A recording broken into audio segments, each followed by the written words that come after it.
Rudra science classes पर एक बार फिर से स्वागत है दोस्तों। पिछली क्लासों में हमने विलयन के अणु संख्या गुणधर्मों के बारे में पढ़ा था कि विलयन के अणु संख्या गुणधर्म क्या होते हैं, और इसमें बताया था कि विलयन के वे गुणधर्म जो विलयन में उपस्थित विलेय पदार्थ के कणों की संख्या पर निर्भर करते हैं, विलेय पदार्थ की मात्रा पर निर्भर करते हैं, अणु संख्या गुणधर्म कहलाते हैं। Number of particles of solute पर डिपेंड करते हैं, विलेय की प्रकृति पर निर्भर नहीं करते, अणु संख्या गुणधर्म कहलाते हैं। तो अणु संख्या गुणधर्म चार पढ़े थे हमने। Relative lowering in vapour pressure, वाष्प दाब में आपेक्षिक अवनमन क्या था, Pa not minus P upon Pa not बराबर होता है विलयन में विलेय पदार्थ की मोल अंश के, और किसी भी घटक की मोल अंश किसके बराबर होती है, विलयन में उस घटक के मोल तथा विलयन के कुल मोलों के अनुपात के बराबर होती है। ये सारी चीजें हम पीछे वाले वीडियोज में पढ़ चुके हैं। अब यहाँ पर हम तनु विलयनों के लिए स्टडी करते हैं। तो तनु विलयनों में क्या होता है, सपोज करिए मेरे पास में 1 लीटर विलायक है और इसमें मैं 2 ग्राम शर्करा घोलता हूँ, तो विलायक जो जल है इसके मोलों की तुलना में शर्करा के मोल तो लगभग नगण्य हो गए। तो यहाँ पर Na प्लस Nv लगभग हो जाता है Na के। Nv की value as compare to Na बहुत कम है, मतलब विलेय के मोल विलायक के मोलों की तुलना में बहुत कम है, इसलिए इन दोनों का योग लगभग हम किसके बराबर कर लेते हैं, विलायक के मोलों के बराबर। अब यहाँ पर किसी पदार्थ के मोल क्या होता है, उस पदार्थ का द्रव्यमान बटे मोलर द्रव्यमान। तो घटक बी के मोल क्या हो जाएंगे, विलेय के, विलेय का द्रव्यमान बटे विलेय का मोलर द्रव्यमान। Na का मान रखेंगे, विलायक का द्रव्यमान बटे विलायक का मोलर द्रव्यमान, बटे में था तो ऊपर पहुंच गया। इसी प्रकार से क्वथनांक में उन्नयन दूसरा अणु संख्या गुणधर्म किसके बराबर होता है, Kb इंटू मोललिटी, मोलरता है यहाँ पर, ये मोललता सॉरी। तो मोललता का मान रखेंगे हम Kb इंटू विलेय का द्रव्यमान बटे विलेय का मोलर द्रव्यमान इंटू विलायक का द्रव्यमान। ठीक है जी। चलिए, यहाँ पर द्रव्यमान किलोग्राम में है, यदि ग्राम में होता है तो 1000 का इसमें भाग देते हैं तो 1000 का गुणा हो जाता है ऊपर जाके। तीसरा अणु संख्या गुणधर्म हमने पढ़ा था हिमांक में अवनमन। ΔTF से व्यक्त करेंगे इसको, depression and freezing point. Kf into मोलरता, मोलरता का मान रख दिया सेम। इसी प्रकार से चौथा अणु संख्या गुणधर्म था परासरण दाब, पाई बराबर होता है CRT के। ये इंपोर्टेंट फॉर्मूले भी हैं भाई। सी यहाँ पर विलयन की मोलरता है, और विलयन की मोलरता क्या होती है, विलेय के मोल बटे विलयन का आयतन। और यहाँ पर विलेय के मोल क्या हो जाएंगे, विलेय का द्रव्यमान बटे विलेय का मोलर द्रव्यमान, और V आपका है ही, और RT। ठीक है जी। अब यहाँ से हमने क्या किया था, अणु संख्या गुणधर्म और मोलर द्रव्यमान के बीच में संबंध स्थापित किया था। अणु संख्या गुणधर्म और मोलर द्रव्यमान के बीच में संबंध स्थापित किया था। यदि यहाँ से मैं Mb कैलकुलेट करना चाहूँ, ये सारे फॉर्मूले जो हैं यहाँ पर विलेय पदार्थ के मोलर द्रव्यमान की गणना करना चाहें, तो वाष्प दाब में आपेक्षिक अवनमन से हम Mb की कैलकुलेशन करना चाहें तो Mb इक्वल टू क्या हो जाएगा, पक्षांतरण करो, Mb को इधर ले जाएंगे, क्या होगा, Wb इंटू Ma अपॉन में Wa गुणा Mb को इधर ले गए और Pa not minus P upon Pa not का भाग लग जाएगा, तो Pa नॉट तो आ जाएगा इसमें ऊपर, Pa not upon Pa not minus P। ठीक है। अच्छा, या फिर हम ऐसे कह सकते हैं इसको अपनी सुविधा के लिए, ऐसे कह सकते हैं Mb इंटू क्या था, Wa गुणा Pa not minus P upon Pa not. इसी प्रकार से यहां से Mb निकालें तो क्या हो जाएगा, Mb इक्वल टू हो जाएगा Kb अपॉन में del TB Wb upon Wa। हिमांक में अवनमन की सहायता से मोलर द्रव्यमान कैलकुलेट करना चाहें तो क्या हो जाएगा, Kf upon del TF into Wb upon Wa। Similarly यहाँ से मोलर द्रव्यमान निकालें तो यहाँ से हो जाएगा विलेय का मोलर द्रव्यमान Mb बराबर हो जाएगा Wb RT upon pi V। ठीक है। अब यहाँ से हम क्या कर पा रहे हैं, अणु संख्या गुणधर्मों की सहायता से हम विलेय पदार्थ के मोलर द्रव्यमान की गणना कर पा रहे हैं। वैल्यू रखेंगे यहाँ पर Wb विलेय का द्रव्यमान, ये विलायक का मोलर द्रव्यमान, विलायक का द्रव्यमान, और ये वाष्प दाब में आपेक्षिक अवनमन। क्वथनांक में उन्नयन के द्वारा हम मोलर द्रव्यमान कैलकुलेट कर सकते हैं। क्वथनांक उन्नयन स्थिरांक अपॉन क्वथनांक में उन्नयन विलेय का द्रव्यमान, ये सारे फॉर्मूले हैं। ठीक है, तो अब यहां से विलेय पदार्थ के मोलर द्रव्यमान की सही सही गणना तभी संभव है जब यहां पर तीन शर्तें हैं। विलयन तनु हो, विलयन तनु होना चाहिए, पहली शर्त। दूसरी शर्त क्या है? विलयन आदर्श विलयन होना चाहिए, आदर्श विलयन होना चाहिए। आदर्श विलयन का मतलब राउल्ट के नियम का पालन करना चाहिए। और तीसरी शर्त है विलयन में विलेय का ना तो वियोजन और ना ही संगुणन हो। ये तीनों शर्तें मंजूर हैं। तो इन फॉर्मूलाज की सहायता से हम विलेय पदार्थ के मोलर द्रव्यमान की सही सही गणना कर सकते हैं। किसके द्वारा? अणु संख्या गुणधर्मों के द्वारा। लेकिन ये तीनों शर्तें लागू हों, तीनों शर्तें पास हों, ऐसा हमेशा जरूरी थोड़ी होता है। कई बार क्या होता है, हम देखो ध्यान रखना इसमें कि यहाँ पर जो अणु संख्या गुणधर्म है वो विलेय पदार्थ के कणों की संख्या पर निर्भर करते हैं। मोललता पर, विलेय के मोल इकाई द्रव्यमान विलायक में। ठीक है, यहाँ पर इकाई आयतन में विलेय के मोल, तो विलेय पदार्थ के कणों की संख्या पर निर्भर कर रहे हैं अणु संख्या गुणधर्म। तो ऐसा जरूरी थोड़ी है कि जब हम विलेय को विलायक में घोलते हैं तो उसका ना तो वियोजन हो ना संगुणन हो। हमेशा ऐसा नहीं होता। हमने शर्करा घोली, यूरिया घोला, तो ये ऐसे विलेय पदार्थ हैं जिनका ना तो वियोजन होता है और ना ही संगुणन होता है। लेकिन कुछ पदार्थ ऐसे होते हैं, आयनिक पदार्थ हैं, जैसे NaCl है, CaCl2 है, AlCl3 है। इनको यदि हम विलायक में घोलते हैं तो इनके एक मोल से, NaCl के एक मोल से 2 मोल आयन प्राप्त होंगे। CaCl2 का एक मोल घोलेंगे तो आपको 3 मोल आयन प्राप्त होंगे। इसी प्रकार से AlCl3 के एक मोल अणु को घोलेंगे आप तो 4 मोल आयन प्राप्त हो जाएंगे। तो अणु संख्या गुणधर्म किस पर निर्भर करते हैं? विलेय पदार्थ के कणों की संख्या पर। तो दुगने हो जाएंगे, क्वथनांक में उन्नयन दोगुना हो जाएगा, हिमांक में अवनमन दोगुना हो जाएगा और परासरण दाब दोगुना हो जाएगा। हो जाएगा नहीं हो जाएगा? क्योंकि ये विलेय पदार्थ के मोललता पर निर्भर कर रहे हैं, कणों की संख्या पर निर्भर कर रहे हैं। तो अणु संख्या गुणधर्म दोगुने प्राप्त होंगे। अब अणु संख्या गुणधर्म दोगुना हो जाएगा तो मोलर द्रव्यमान आधा हो जाएगा। अणु संख्या गुणधर्म 3 गुना हो जाएगा तो मोलर द्रव्यमान और 1/3 रह जाएगा। समझ गए नहीं समझे? तो अब यहाँ पर देखते हैं हम एक एग्जाम्पल से।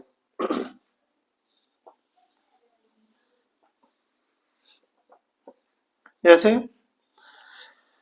सपोज करिए मेरे पास में विलेय है NaCl और इसको मैंने जल में घोला और इसका मान के लेते हैं 100% आयनन हो रहा है।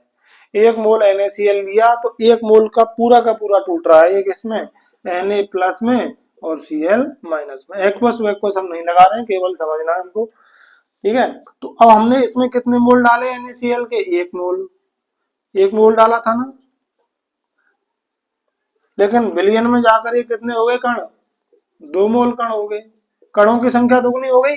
तो क्वेश्चन, अब इसको एग्जांपल को ले लेते हैं। सपोज करिए हम तो कैलकुलेशन करेंगे 1 मोल NaCl के हिसाब से कि भाई हमने NaCl के 1 मोल डाले, लेकिन विलायक में घुलने पर 1 मोल NaCl से 2 मोल आयन प्राप्त हुए।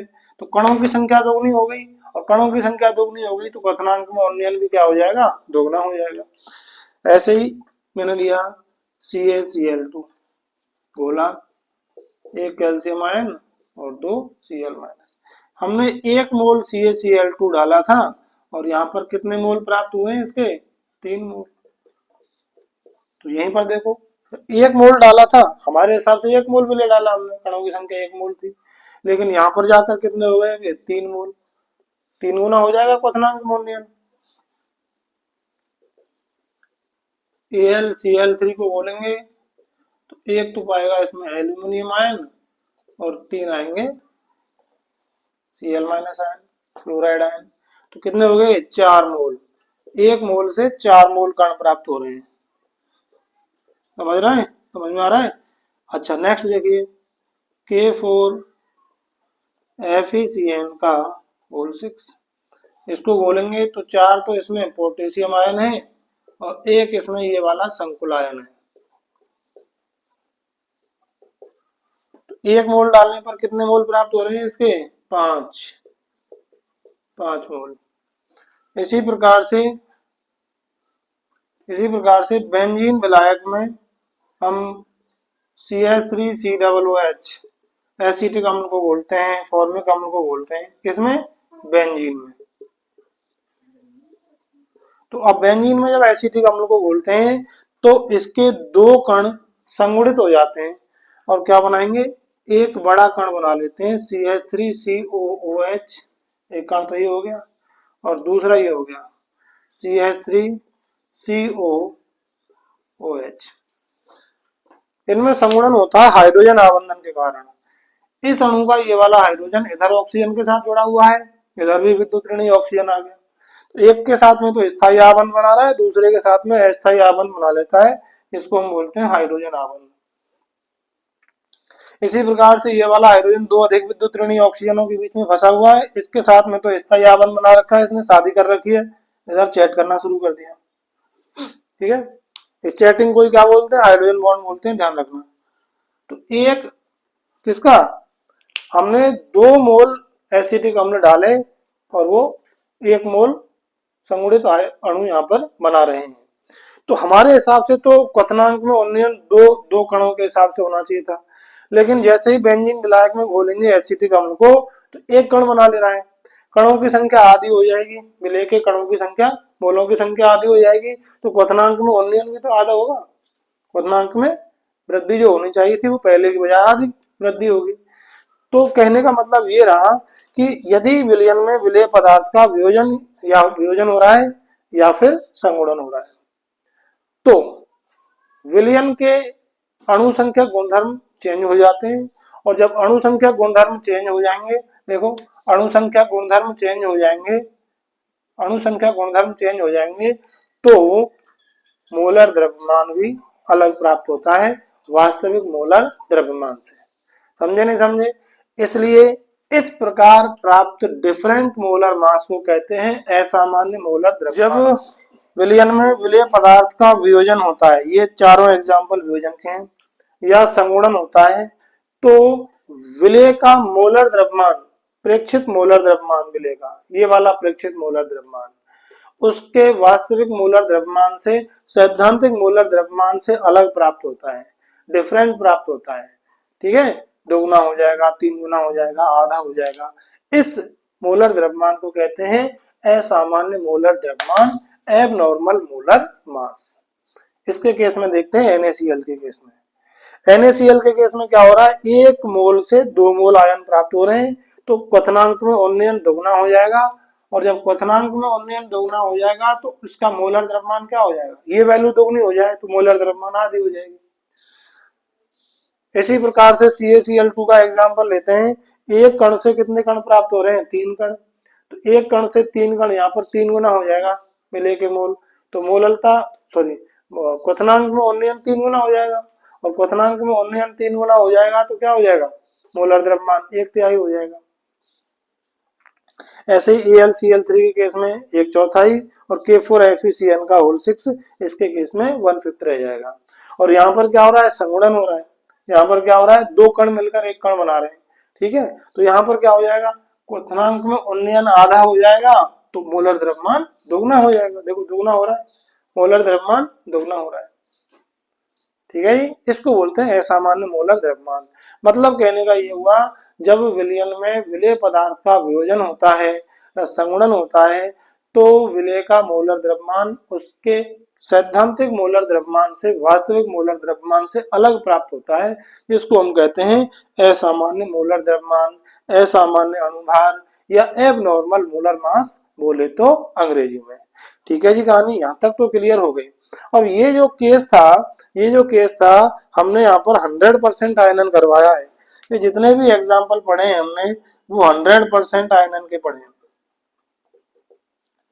अब बात ये आती है कि भाई विलयोजन हो रहा है या संगुणन हो रहा है विलेय पदार्थ का, तो हम मोलर द्रव्यमान कैसे कैलकुलेट करें, मोलर द्रव्यमान की सही सही गणना कैसे करें। इस समस्या के समाधान के लिए वान टाफ ने एक गुणांक प्रस्तुत किया जिसको वान टाफ गुणांक कहते हैं। उसने समायोजन किया विलेय पदार्थ के वियोजन या संगुणन का, किसके साथ में, उसके अणुसंख्यक गुणधर्मों के साथ में। और वान टाफ गुणांक 1880 में प्रस्तुत किया था उन्होंने। तो इसके कुछ फॉर्मूले मैं आप लोगों को लिखा रहा हूं यहाँ पर, वान टाफ गुणांक के फॉर्मूले, तो इनको मिटा लेते हैं पहले हम।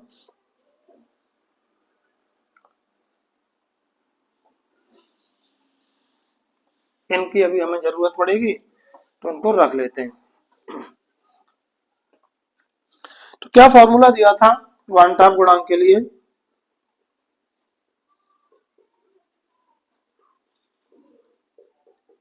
वान टाफ फैक्टर, पहला फॉर्मूला है प्रेक्षित अणुसंख्यक गुणधर्म बटा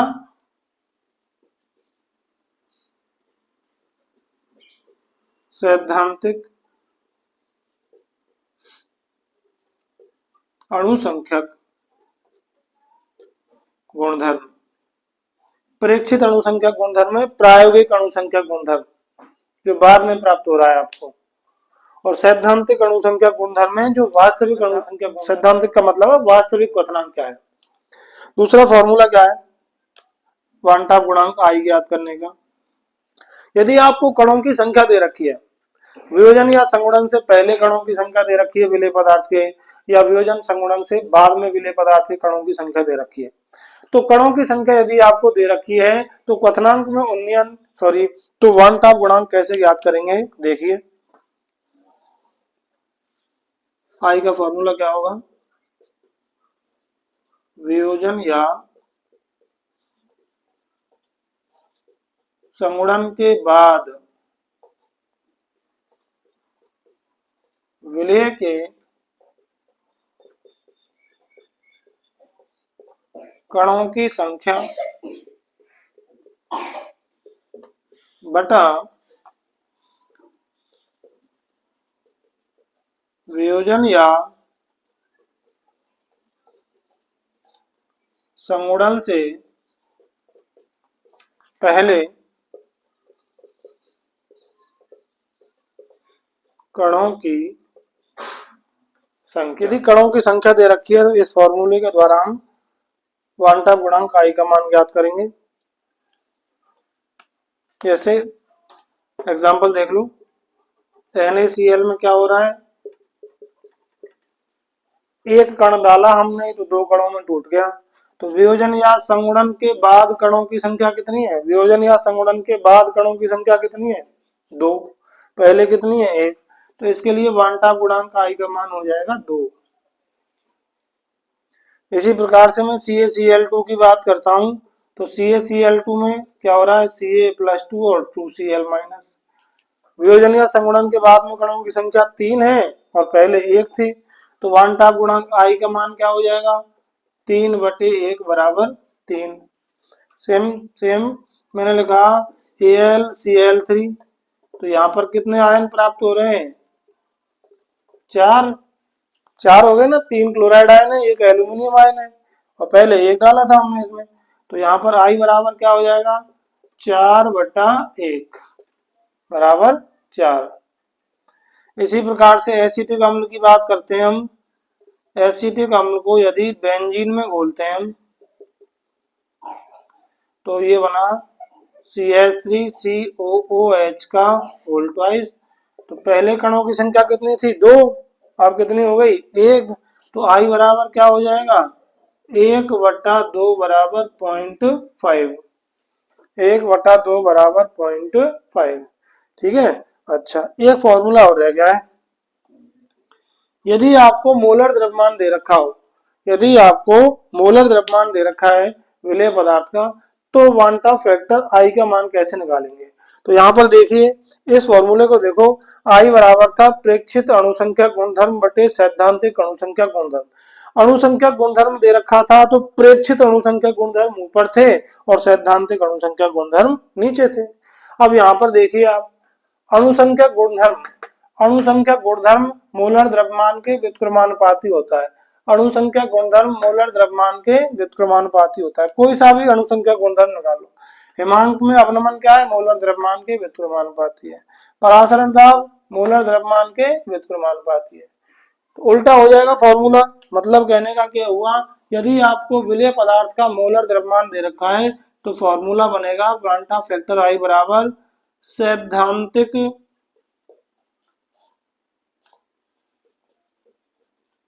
मोलर द्रव्यमान बटे प्रेक्षित मोलर द्रव्यमान बटे प्रेक्षित मोलर द्रव्यमान। ठीक है, अब यहां तक तो हम पहुंच गए। अब ये जो कंडीशन है आई की, जो ये वैल्यू हमने निकाली है, वो केवल और केवल कब होंगी सही? जब विलेय पदार्थ का वियोजन 100% हो या संगुणन 100% हो। चलिए अब मान के चलिए हम मान रहे हैं भाई विलेय का वियोजन हो रहा है या संगुणन हो रहा है, तो हम विलेय पदार्थ के मोलर द्रव्यमान की सही सही गणना कैसे करेंगे? या फिर मैंने कहा विलयन के अणु संख्या गुणधर्मों की सही सही गणना कैसे करेंगे? तो क्या करना है आपको, थोड़ा सा चेंज कर देना है फॉर्मूले में। और क्या चेंज होगा उसको देखें इधर।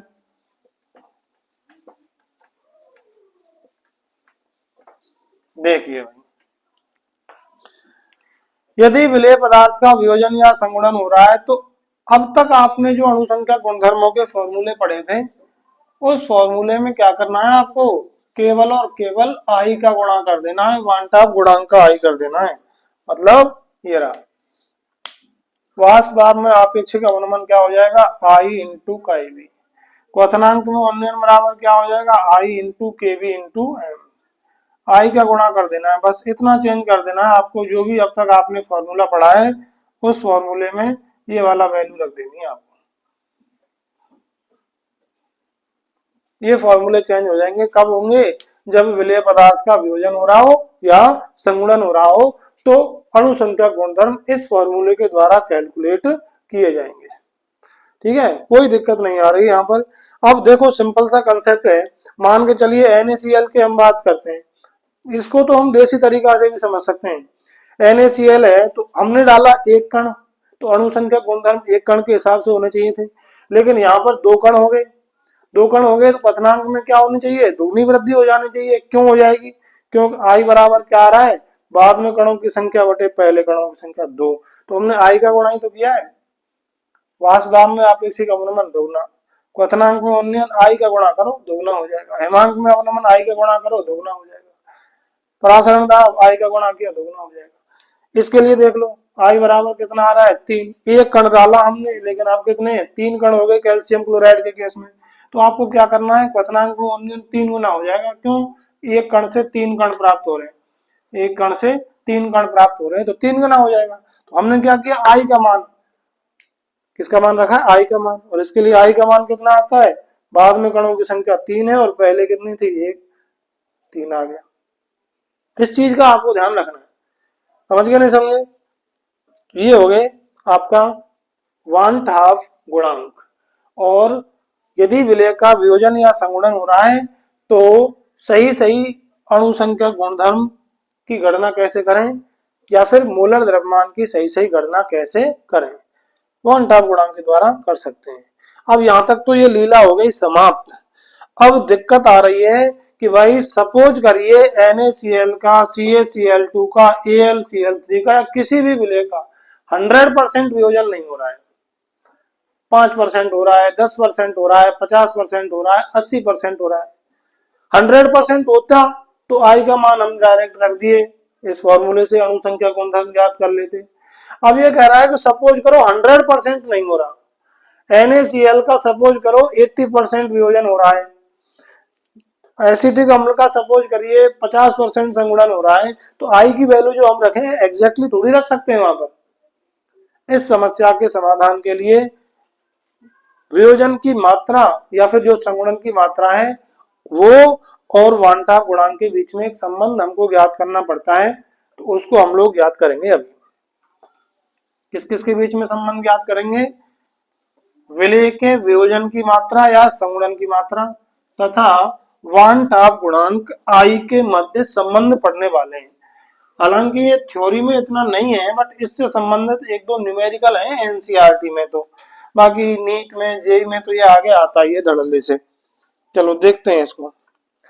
पहले हम वियोजन की मात्रा और वांटा गुणांक आई के मध्य संबंध निकालेंगे, उसके बाद संगुणन की मात्रा और वांटा गुणांक आई के मध्य संबंध निकालेंगे।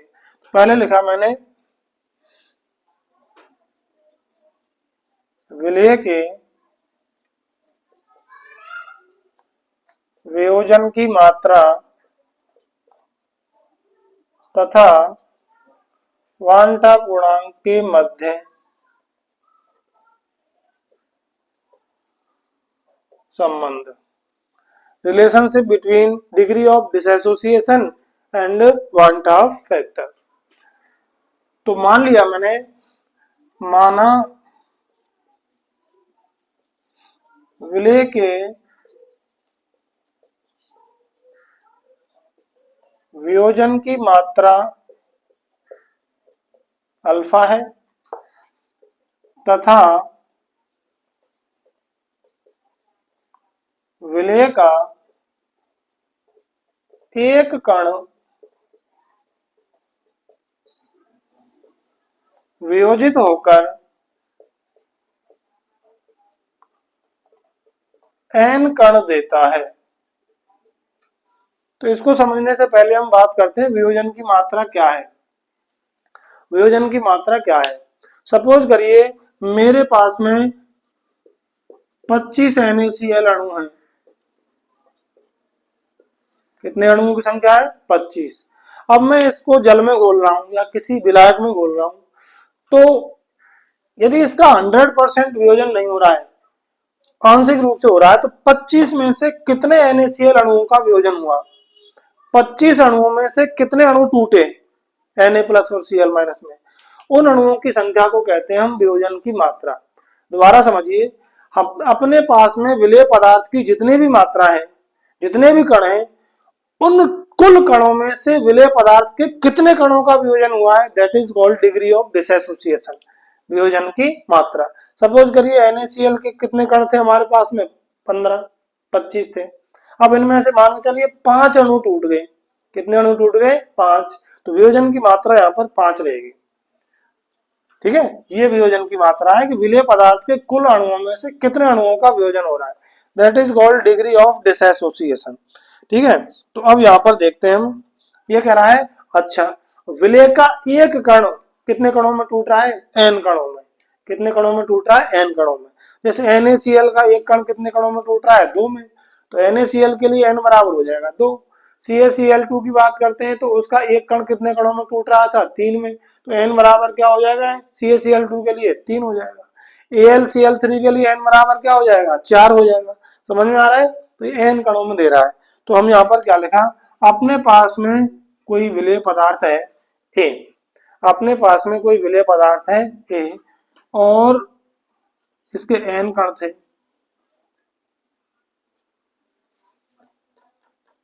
ठीक है, ये था ऐसे An था, और मान के चलिए इसका वियोजन हो रहा है, ये हो रहा है वियोजन, n कण दे रहा है इसके B के। मैंने लिखा प्रारंभ में मोल। मान लिया A के प्रारंभ में 1 मोल थे, प्रारंभ में, शुरुआत में, टाइम t बराबर 0 पर, तो B तो 0 रहेगा ही रहेगा। प्रारंभ में इसके मोल थे A 1। अब मैं कह रहा हूं वियोजन के बाद, वियोजन के बाद ध्यान रखें वियोजन 100% नहीं हो रहा है। ये जो हम पूरी रामायण पढ़ रहे हैं वो 100% वियोजन ना हो विलेय का तब पढ़ रहे हैं इस बात को। 100% वियोजन होगा तो वियोजन की मात्रा 1 ही हो जाएगी। ठीक है, ध्यान रखना, अल्फा बराबर 1 हो जाएगी। तो वियोजन की मात्रा, वियोजन के बाद, वियोजन के बाद क्या होगा? वियोजन के बाद मान के चलिए अब वियोजन की मात्रा अल्फा है। कितनी है वियोजन की मात्रा? अल्फा। तो देखो इधर अब एक कण था NaCl, ऐसे ध्यान दो, NaCl के कितने कण थे? 1 मोल थे, और ये टूट गया किसमें? Na प्लस और Cl माइनस में। अब कितने प्राप्त हुए इसके? n कण कितने? n बराबर यहाँ पर कितने हैं? 2। ठीक है। अच्छा, 1 मोल में से कितने गए? अल्फा कण Na बचे और अल्फा कण Cl माइनस बचे। 1 मोल NaCl था, 1 मोल में से अल्फा कणों का वियोजन हुआ तो Na प्लस कितने बचेंगे? Na प्लस गुणा में अल्फा। Cl माइनस कितने बनेंगे यहाँ पर? Cl माइनस गुणा में अल्फा। ठीक है। तो अब अवियोजित NaCl कितने बच गए? 1 में से अल्फा कणों का वियोजन हो गया, तो इसको ले सकते हैं 1 माइनस अल्फा। अवियोजित जो NaCl था, अणु था, वो कितना बच जाएगा? 1 माइनस अल्फा। अल्फा को घटाया इसलिए क्योंकि अल्फा कणों का तो वियोजन हो गया यहाँ पर। ये कितने बचेंगे? कितने बचेंगे? n into alpha. n into alpha. Alpha क्या है? उन कणों की संख्या है जो वियोजित हुए हैं, और n क्या है? कितने कणों में, एक कण कितने कणों में टूट रहा है उसकी संख्या है। जैसे NaCl के लिए n बराबर 2 है, CaCl2 के लिए n बराबर 3 है, ऐसे। अब अपने फॉर्मूले पर आ जाइए। फॉर्मूला क्या था अपना? I बराबर, जब कणों की संख्या दे रखी हो, फॉर्मूला था वियोजन या संगुणन के बाद कणों की संख्या बटे वियोजन या संगुणन के पहले कणों की संख्या। तो वियोजन के बाद कणों की संख्या कितनी है? कितने मोल हैं इसके? 1 minus alpha plus n alpha, और पहले कितने थे? 1 था वियोजन या संगुणन से पहले। तो I इज इक्वल टू क्या हो जाएगा? 1 minus alpha plus n alpha. ये भी अल्फा की टर्म है, ये भी अल्फा की टर्म है, एक को इधर ले आएंगे, I माइनस 1 बराबर हो जाएगा n अल्फा, इधर रख देते हैं माइनस को अल्फा।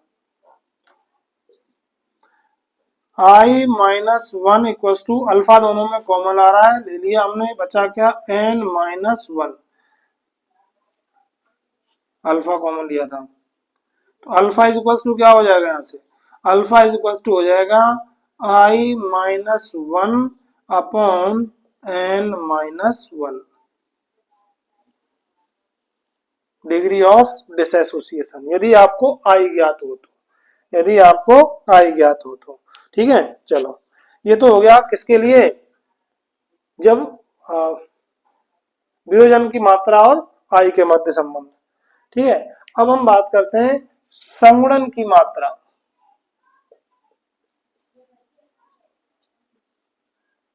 तो माना इसमें संगुणन की मात्रा क्या है? संगुणन की मात्रा अल्फा है तथा विलेय के n कण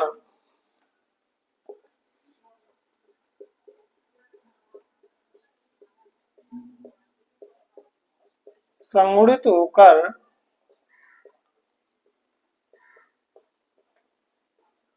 एक कण बनाते हैं। n कण संगुणित होकर कितने कण बना रहे हैं? एक कण बना रहे हैं। तो क्या संबंध निकालेंगे हम? देखो इधर, संगुणन की मात्रा अल्फा है। अल्फा का मतलब क्या है? मान के चलिए हमने 1 मोल कण डाले मिले पदार्थ के, उन 1 मोल कणों में से कितने कणों का संगुणन हो रहा है, कितने कण आपस में मिल रहे हैं, वो है संगुणन की मात्रा। जैसे मैंने मान चलिए 50 कण डाले एसिटिक अम्ल के बेंजीन में, तो 50 में से कितने कण मिल रहे हैं? सपोज करिए 50 में से 20 कण आपस में मिल रहे हैं, तो संगुणन की मात्रा कितनी हो गई? 20। ठीक है। तो ये संगुणन की मात्रा तो अल्फा हो गई, तथा विलेय के n कण संगुणित होकर एक कण बना रहे हैं।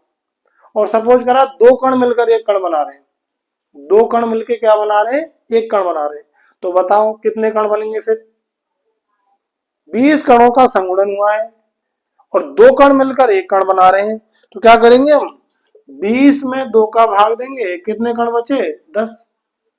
संगुणित होकर जो कणों की संख्या होगी वो कितनी होगी? 10। दोबारा समझिए, अपने पास विलेय के कणों की संख्या 50, जिसमें से 20 कणों का संगुणन हो रहा है, अलग कर दिया।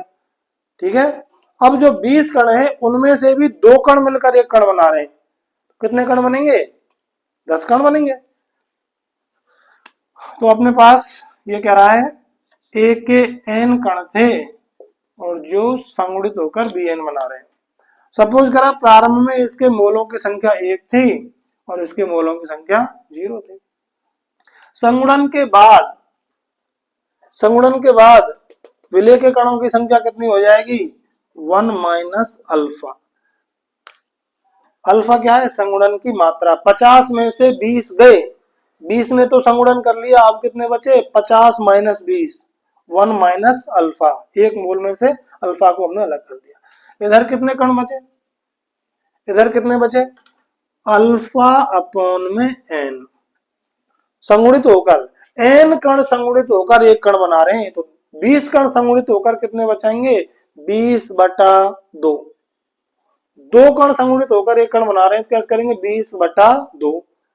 एन कण संगुणित होकर एक कण बना रहे हैं और कणों की संख्या कितनी है? कितनी है? Alpha.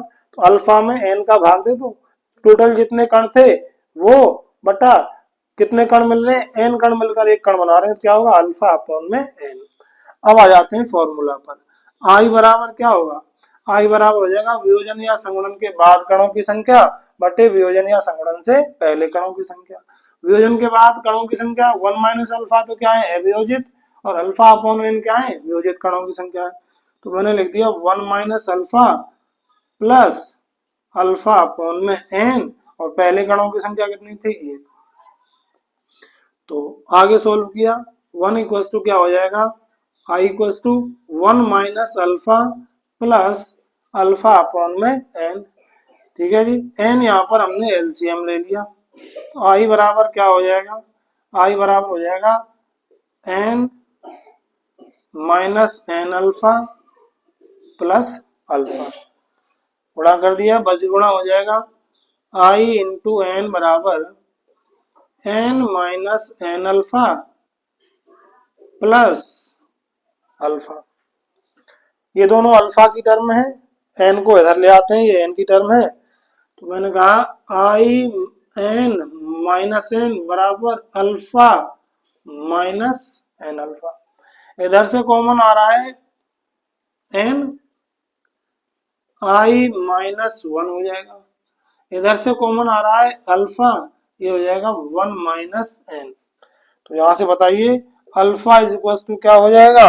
Alpha is equal to हो जाएगा एन इंटू आई माइनस 1 अपॉन 1 माइनस एन।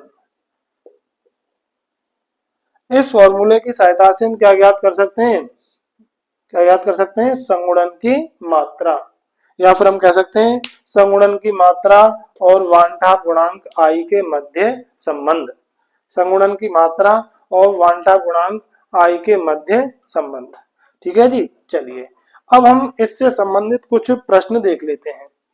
इससे संबंधित कुछ प्रश्न देख लेते हैं। देखो इधर हम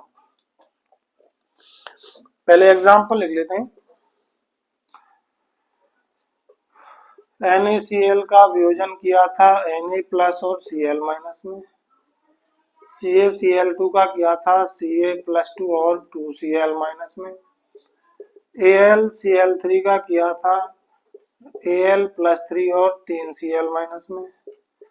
K4 FeCN का होल 6, 4 K प्लस थे और एक था FeCN का होल 6 माइनस 4।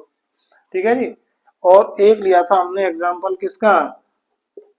CH3COOH, इसको बोला था हमने किसमें? बेंजीन में, और इसके 2 मोल मिलकर 1 मोल कण बना रहे हैं। यहाँ पर संगुणन हुआ था इसका। और एक मैंने बोला ग्लूकोज C6H12O6, इसको जल में बोला, तो इसका ना तो वियोजन होता है और ना ही संगुणन होता है। यूरिया लिखा मैंने CONH2 का होल ट्वाइस, जल में बोला CONH2 का होल ट्वाइस। ठीक है, अब यहाँ पर आई के मान निकालते हैं। तो यहाँ पर बताओ आई बराबर क्या हो जाएगा, वियोजन या संगुणन के बाद कणों की संख्या 2 है और पहले कितने थे 1, ये हो जाएगा 2/1 बराबर 2। यहाँ पर आई बराबर कितना आ जाएगा 3/1 बराबर 3। यहाँ पर आई बराबर क्या हो जाएगा 4 और यहाँ पर आई बराबर कितना 5। यहाँ पर क्या हो रहा है, उल्टा हो रहा है। वियोजन या संगुणन से पहले कणों की संख्या 2 थी और अब कणों की संख्या है 1 है ना। तो यहाँ पर आई बराबर क्या हो जाएगा, अब कणों की संख्या 1, पहले कितनी थी 2.5। और इनके केस में आई बराबर वियोजन के बाद भी संगुणन के बाद भी कणों की संख्या 1 है और पहले भी 1 थी, तो इसके लिए आई बराबर 1 और इसके लिए भी आई बराबर 1 है। कभी 100% के केस है, 100% केस हो रहा है। तो यहां से हम क्या रिजल्ट निकाल सकते हैं, क्या निष्कर्ष निकाल सकते हैं, इन चारों एग्जाम्पलों में क्या हो रहा है, वियोजन, तो आई का मान 1 से ज्यादा प्राप्त हो रहा है। इनमें वियोजन हो रहा है विलेय पदार्थ का, तो आई का मान 1 से ज्यादा प्राप्त हो रहा है। तो कुल मिलाकर क्या लिखा, यदि आई इज ग्रेटर देन 1 हो तो क्या होगा विलेय का, वियोजन। क्या होगा, वियोजन होगा। संगुणन हुआ है, एसिटिक अम्ल को बेंजीन में घोला तो संगुणन हुआ, तो आई का मान कितना प्राप्त हुआ 0.5।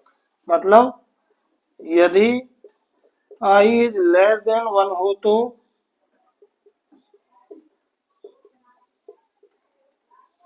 विलेय का होगा संगुणन। और इन दोनों एग्जाम्पलों में देखो ना तो वियोजन हो रहा है ना संगुणन हो रहा है, तो आई का मान कितना हुआ 1। मतलब यदि आई बराबर 1 हो तो ना तो वियोजन होगा विलेय का वियोजन नहीं होगा, संगुणन भी नहीं होगा।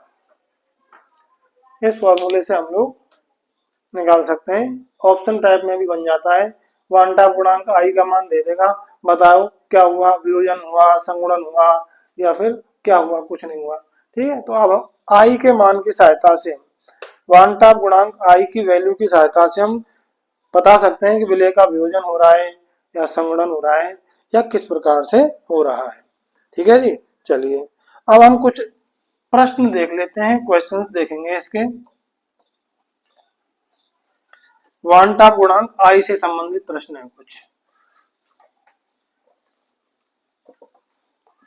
बोर्ड में पूछे गए प्रश्न है, देखिए ध्यान से।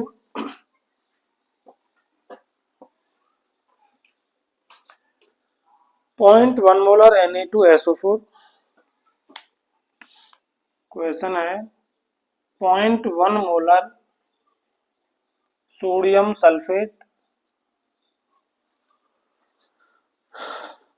NaCl है, ग्लूकोज है, 0.1 molar NaCl, 0.1 molar C6H12O6, 0.1 molar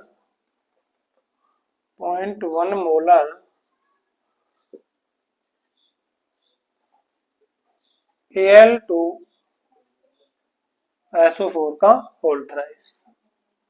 प्रश्न है कि इनको क्वथनांक में उन्नयन के बढ़ते क्रम में, क्वथनांक के बढ़ते क्रम में व्यवस्थित कीजिए। बॉइलिंग पॉइंट के बढ़ते क्रम में व्यवस्थित करना है, किसका बॉइलिंग पॉइंट अधिक होगा। तो इनके लिए निकालते हैं हम आई की वैल्यू। आई बराबर इसके लिए क्या होगा, Na2SO4 के लिए कितने कण दे रहा है, 2 Na प्लस और 1 SO4-2। इसके लिए आई क्या हो जाएगा, 1 Na प्लस दे रहा है और 1 Cl माइनस।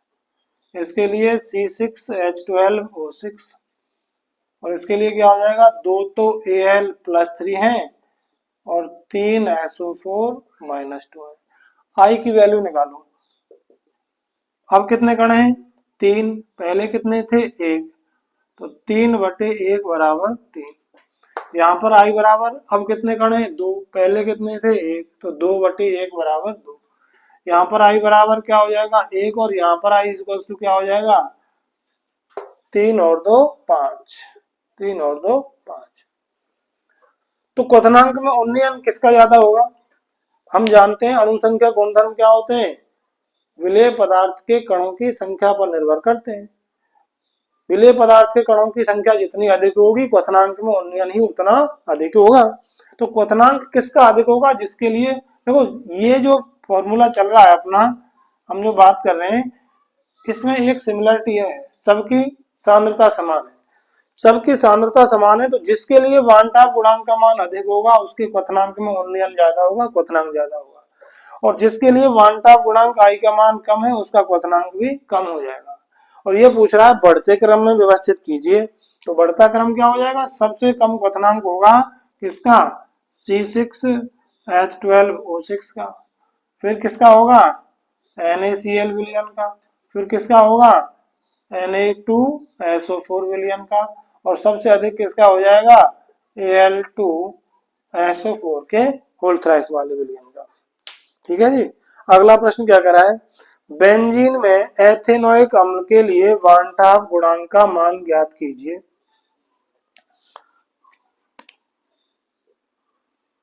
ये पहला प्रश्न था। अब दूसरा देखो, ये कह रहा है बेंजीन में एथेनोइक अम्ल, ये एथेनोइक अम्ल है, इसको बेंजीन में घोला हमने, क्या बना, संगुणन हो जाता है, अभी पढ़ा है थोड़ी देर पहले, CH3COO का होल ट्वाइस। आई निकालो, आई बराबर क्या होता है, वियोजन या संगुणन के बाद कणों की संख्या 1 है, पहले कितने थे 2, तो वांटाप गुणांक आई का मान कितना आ जाएगा 0.5, कितना आ जाएगा 0.5। ठीक है जी। अब देखो अगला प्रश्न, निम्न विलयनों की यदि मोलर सांद्रताएं समान हो तो उन्हें क्वथनांक के बढ़ते क्रम में व्यवस्थित कीजिए। क्या क्या है, NaCl, AlCl3, MgCl2। तीसरा है NaCl, AlCl3, MgCl2, इनके विलयन है।